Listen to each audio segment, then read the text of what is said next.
ప్రతి వారము ఏదో ఒక కొత్త అంశంతో తెర మీదకొస్తూనే ఉంటారు. ఎవరైతే మైగ్రెంట్స్ ఉన్నారో ఏం చేయాలో, ఏం చేయకూడదో మొన్నటి వరకు డ్రైవింగ్ లైసెన్స్‌కి సంబంధించి టెక్సాస్ వాళ్ళకి పెట్టినంత ఇబ్బంది మరెక్కడా లేదేమో అనిపిచ్చింది మాకైతే. ఇప్పుడు కొత్తగా AR-11 ఫార్మ్ గురించి వింటున్నాం సార్. ఏంటి సార్ AR-11 ఫార్మ్ అంటే ఏంటసలు? ఏలియన్ రిజిస్ట్రేషన్ యాక్ట్ ప్రకారం ఏంటంటే ప్రతి ఒక్కరు ఎవరు కూడా వేరే దేశస్తులు ఎవరు కూడా అమెరికాలో ఉంటే వాళ్ళు ఎక్కడున్న అడ్రస్ వాళ్ళు గవర్నమెంట్కి ఇన్ఫార్మ్ చేయాలి. వాళ్ళు నార్మల్ గా యుఎస్ ఎంట్రీ అయ్యేటప్పుడు వాళ్ళు ఒక ఫామ్ ఫిల్ చేయాల్సి వస్తుంది. ఏ అడ్రస్ ఉంటామని ఫిల్ చేయాలన్నట్టు. ఆ తర్వాత వాళ్ళు ఎక్కడికి మూవ్ అయినా కూడా 10 రోజుల్లోనే ఆ ఫామ్ ఫిల్ చేయాలని లా ఉందన్నట్టు. అయితే ఇదివరకు ఆ ఫాము ఒక పేజీ తర్వాత ఒక చిన్న సిగ్నేచర్ పార్ట్ నెక్స్ట్ ఉండదు. అందులో ఏం ఇన్ఫర్మేషన్ ఉండదండి.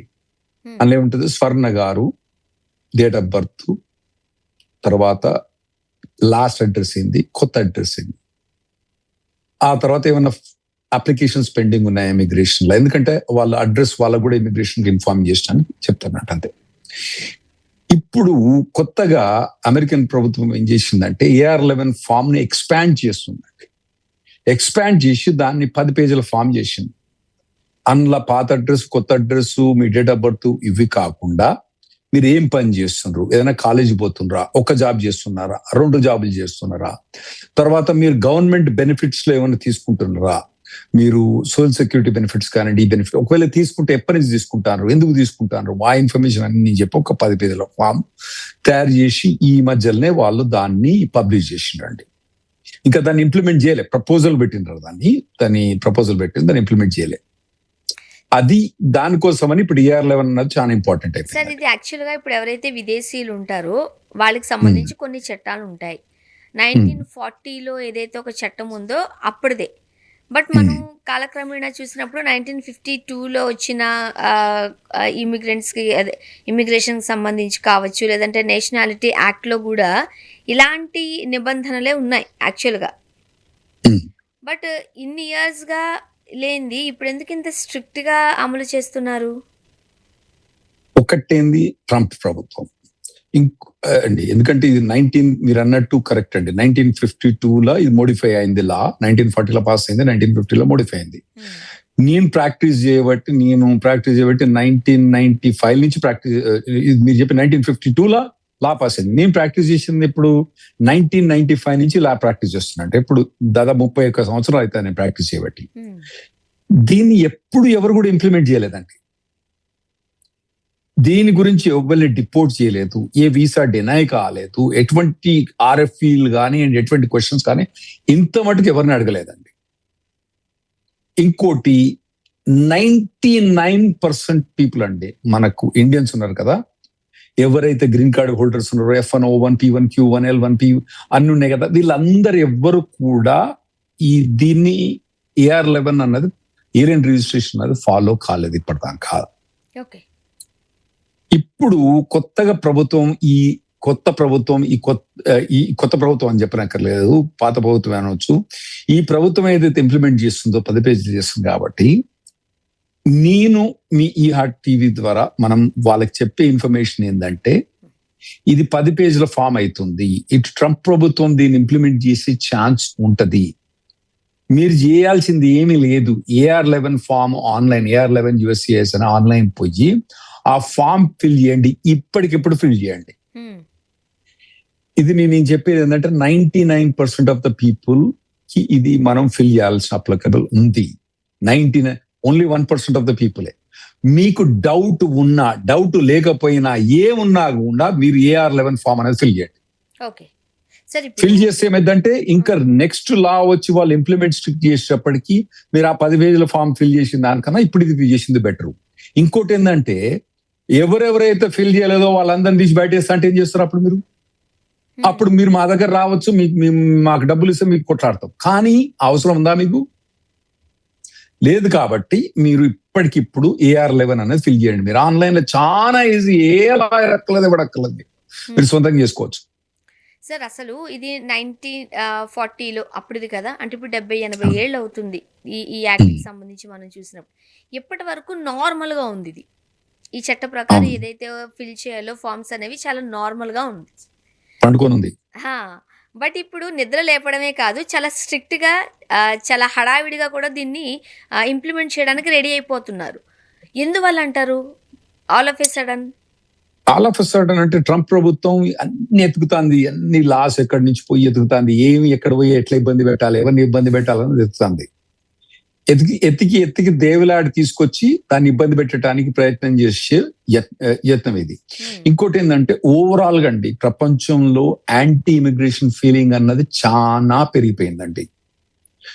యూరోప్ లో యాంటీ ఇమిగ్రేషన్ పెరిగిపోయింది, కెనడాలో యాంటీ ఇమిగ్రేషన్ పెరిగిపోయింది, ఆస్ట్రేలియాలో యాంటీ ఇమిగ్రేషన్ పెరిగిపోయింది, న్యూజిలాండ్ యాంటీ ఇమిగ్రేషన్ పెరిగింది, యుఎస్ లో యాంటీ ఇమిగ్రేషన్ పెరిగిపోయింది, ఇండియాలో యాంటీ ఇమిగ్రేషన్ కూడా పెరిగిపోయింది. హ్మ్. అయితే ఓవరాల్ గా అండి ప్రపంచంలో ఎవరైతే తమ దేశం వదిలిపెట్టి వేరే దేశం పోయినరో అందులో నెంబర్ 1 కంట్రీ ఏదంటే మన ఇండియానే. ఆ తర్వాత చాలా డిస్టెంట్ సెకండ్ చైనా వస్తుంది, ఆ తర్వాత మెక్సికో వస్తుంది. సో ఎవరైతే ఇమిగ్రెంట్స్ బయట దేశంలో ఉన్నారో ఇప్పుడు యాంటీ ఇమిగ్రేషన్ పెరిగినప్పుడు ఇమిగ్రెంట్స్ బయట దేశంలో ఎవరు? మన ఇండియన్స్ ఎక్కువ. సో మన మీదనే ఇప్పుడు యాంటీ ఇమిగ్రేషన్ ఫీలింగ్ అనేది నెగిటివ్ గా ఎక్కువ ఇంప్లిమెంట్ అవుతుంది. ఇండియానే చూసుకోండి, ఇదివరకు ప్రభుత్వం కన్నా ఈ ప్రభుత్వం యాంటీ ఇమిగ్రేషన్ ఉంది కదా, ఖచ్చితంగా తెలుస్తూనే ఉంది. హ్మ్. పోతా అంటే కూడా మోడీ ప్రభుత్వం కూడా యాంటీ ఇమిగ్రేషన్ కి ఎక్కువ ఇంప్లిమెంట్ చేస్తుంది కదా. ఆ తిరుగునే మిగతా దేశాలన్నీ కూడా ఇంప్లిమెంట్ చేస్తున్నాయి. ఇప్పుడు మనం ఇవన్నీ ఇల్లీగల్ ఉండే వాళ్ళకి ఇవన్నీ వాళ్ళు కేర్ చేయరండి. ఇవన్నీ లీగల్ ఉండే వాళ్ళను ఇవి ఇబ్బంది పెట్టేకరంగా ఉన్నాయి. ఈ టీవీ ద్వారా మేము ప్రతి వారం మీరు మా దగ్గరకు రావడం ఎందుకు ఇంపార్టెంట్ అంటే ఇటువంటి ఇన్ఫర్మేషన్ అని మేము ఇస్తాం మీకు. AR-11 అని మీరు ఇప్పుడే ఇవ్వాలని ఇది చూసిన వెంటనే ఇది టీవీ ఇక్కడనే ఆపేసండి. మీరు హ్మ్. ఆపేసి మీ AR-11 చూసుకొని అలా కంటిన్యూ కాండి మాతోటి. సో, అంత కంపల్సరీ అయిపోయింది. చెప్పలేమండి, కంపల్సరీ అయిద్దో చెప్పలేం, కంపల్సరీ కాదో చెప్పలేం. కానీ ఇప్పుడున్న యాంటీ ప్రభుత్వం కానీ ఎక్కడ మోకా దొరికితే అక్కడ కొట్టడానికి ఛాన్స్ ఉంది. కాబట్టి వాళ్ళకి ఆ మోకా ఇవ్వకుండా ఉండటానికి మీరు AR-11 ఫిల్ చేయండి. హ్మ్. ఎందుకంటే ఇప్పుడు వాళ్ళు ఏం చేస్తారంటే మీరు ఇప్పుడు H1 మీద వస్తాను, ఎక్కడికి వస్తాను? మీరు డల్లస్కి వస్తాను. AR-11 ఫిల్ చేయలేకపోతే వాడు ఏమంటాడు? అచ్చా ఎక్కడ ఉంటాను? డల్లస్ ఉంటానా. AR-11 ఫిల్ చేసినట్టు రికార్డ్ లేదు మాకు, నువ్వు ఉండేది న్యూ జెర్సీలా, నువ్వు హ్యూస్టన్ డల్లస్కి వచ్చి నువ్వు ఎప్పటి నుంచి వచ్చినావు? 6 నెలలు అయింది కదా, ఇగో AR-11 ఫిల్ చేయలేదు కదా, కథం దొబ్బయ్య అంటే ఏం చేస్తారు అప్పుడు మీరు? హ్మ్. ఈ ఇన్ఫర్మేషన్ ఇంకోటి డ్రైవింగ్ లైసెన్స్ లో ఇబ్బంది పెట్టే ఛాన్స్ ఉంటది, మిగతా అన్ని వాటిలలో కూడా ఇబ్బంది పెట్టే ఛాన్స్ ఉంటది. కాబట్టి మీరు ఎప్పటికప్పుడు ఇన్ఫర్మేషన్ ఫిల్ చేయండి. ఇదివరకు ఇలా ఇంప్లిమెంట్ చేయలేదు, ఇప్పుడు ఇంప్లిమెంట్ చేస్తున్నారు. మీరు అన్నట్టు 1940లో ఈ బిల్లు పాస్ అయింది, 1952లో కొద్దిగా మోడిఫై అయింది. దాన్ని అప్పటి నుంచి ఇప్పటిదాకా మంచిగా పడుకుని ఉంది బిల్లు. ట్రంప్ ఎంత యాంటీ ఇమిగ్రెంటో దాదాపు 80 సంవత్సరాల నుంచి ఇటువంటి ఏముడు మనకు దొరకలేదు. కాబట్టి ఇప్పుడు మీరు ఇప్పుడే ఈ టీవీ ఆఫ్ చేసేయండి, మీరు ఈ యూట్యూబ్ ఆఫ్ చేసేయండి, మీరు ఎక్కడెక్కడైతే ఉంటున్నారో ఆఫ్ చేసేసి మీరు ఇప్పుడే పోయి మీరు AR-11 ఫిల్ చేయండి. సార్, ఇప్పుడు గవర్నమెంట్ తీసుకొస్తున్న ఈ రూల్‌కి సంబంధించి ఇప్పటి వరకు ఉన్న యాక్ట్‌నే అమలు చేయాలని అనుకుంటుందా? లేదంటే ఇంకా కొంచెం కొత్త మార్పులు తీసుకొచ్చి లేదంటే ఇంకా స్ట్రిక్ట్‌గా చేయాలనుకుంటుందా? ఏలియన్ రిజిస్ట్రేషన్ యాక్ట్ లో అంత డీటెయిల్ గా ఇన్ఫర్మేషన్ లేదండి. వచ్చిన వాళ్ళు వాళ్ళ ఇన్ఫర్మేషన్ మా దగ్గర పెట్టాలనే ఉంది, ఏ ఇన్ఫర్మేషన్ పెట్టాలని లేదన్నట్టు. అంటే ఇదివరకు ప్రభుత్వం ఏమైందంటే సరే దాన్ని ఇంప్లిమెంట్ చేయడానికి AR-11 ఫామ్ చేసి మీరు ఏ అడ్రస్ లో స్వర్ణ గారు ఏ అడ్రస్ లో చెప్పాలంతే అని. ఇప్పుడు ప్రభుత్వం దాన్ని ఎక్స్పాండ్ చేసుకుంటా, ఎక్కడ పని చేస్తున్నావు, ఏ స్కూల్కి పోతున్నావు, ఏమైనా ఇమిగ్రేషన్ బెనిఫిట్స్ తీసుకుంటున్నావా, ఏ అప్లికేషన్స్ పెండింగ్ ఉన్నాయని చెప్పి ఒక పెద్ద 10 పేజీల ఫామ్ తీసి పెట్టిందండి. హ్మ్. ఒకటే జాబ్ చేస్తున్నావా, 2 జాబులు చేస్తున్నావా, అవన్నీ కూడా ఇన్ఫర్మేషన్ కావాలంట. నా ఇంకోటి స్వర్ణ గారు ఇప్పుడు H1 మీద ఉన్నారండి. మీరు స్వర్ణ గారు H1 మీద మీరు మైక్రోసాఫ్ట్ పని చేస్తున్నారు. H1 మీద మైక్రోసాఫ్ట్ H1 ఫైల్ చేసినప్పుడు ఆల్రెడీ మీరు అడ్రస్ ఇస్తారు, ఆల్రెడీ ఎంప్లాయ్మెంట్ ఇస్తారు. అది సరిపోతుందా అంటే అది సరిపోదు. అది సరిపోదు, మీరు మళ్ళీ ఏఆర్ లెవెల్ అన్న మీరే ఫామ్ ఫైల్ చేయాలి. ఒకవేళ మీరు మైక్రోసాఫ్ట్ నుంచి యాపిల్ పోయినారు అనుకోండి, మరి అక్కడ అప్పుడు అడ్రస్ ఇచ్చినా కదా, ఎంప్లాయర్ ఇచ్చినా కదా, సరిపోదు, మీరు మళ్ళా కూడా మీరు ఏఆర్ లెవెల్ ఫైల్ చేయాలి. జస్ట్ ఇలా మారితే చాలు, వాళ్ళకి ఇన్ఫార్మ్ చేయాలంటారు. అవును, అడ్రస్ మారితే చాలు, మీరు ఇన్ఫార్మ్ చేయాలి. ఓకే. ఇప్పుడు ప్రస్తుతం ఉన్న చట్టం ప్రకారం అమెరికాలో ఒక 30 days ఉన్నారనుకోండి, ఆర్ ఇంకొంచెం ఎక్కువ కాలం ఉన్నారనుకోండి, ఎవరు తప్పనిసరిగా దీన్ని నమోదు చేయాలి? ఫస్ట్ ఎవరు కూడా యుఎస్కి వచ్చేటప్పుడు ఒక అడ్రస్ ఫామ్ ఫిల్ చేస్తారండి. మీరు ఇప్పుడు యుఎస్ మీ సిస్టర్ దగ్గర పోతుండ్రు, న్యూ జెర్సీ పోతుండ్రు, నేను న్యూ జెర్సీలో ఉంటానా, ఓకే అని చెప్పి ఒక అడ్రస్ ఫామ్ ఫిల్ చేస్తారు. ఒకవేళ మీరు న్యూ జెర్సీలో ఉంటేనేమో మీ ఏఆర్ లెవెల్ ఫిల్ చేయనక్కర్లేదు, ఎందుకంటే ఆల్రెడీ మీరు ఎంట్రన్స్ లో రిజిస్ట్రేషన్ మీరు న్యూ జెర్సీ ఉంటానా అని చెప్పి. మీకు బుద్ధి పుట్టింది అనుకోండి, మీ కజిన్ ఒకతను ఉండనుకోండి, వాడు డలస్ ఉండనుకోండి, అరే వాడు పిల్లవాడు పుట్టిన పిల్లగాని చూసేస్తా అని చెప్పి మీరు అక్కడ డలస్ పోయి ఒక నెల రోజులు ఉండొస్తా, పిల్లగాంతో టైం స్పెండ్ చేసి వస్తా అని పోదాం అనుకున్నాను అనుకోండి. ఎందుకంటే మీరు నెల రోజులు 10 రోజుల కన్నా ఎక్కువ ఉంటున్నారు కాబట్టి మీరు ఏఆర్ లెవెల్ ఫైల్ చేయాలి. ఒకవేళ ఫైల్ చేయకపోతే వాళ్ళు మీ టికెట్స్ అన్ని ఇన్ఫర్మేషన్ ఉంటాయి వాళ్ళ దగ్గర.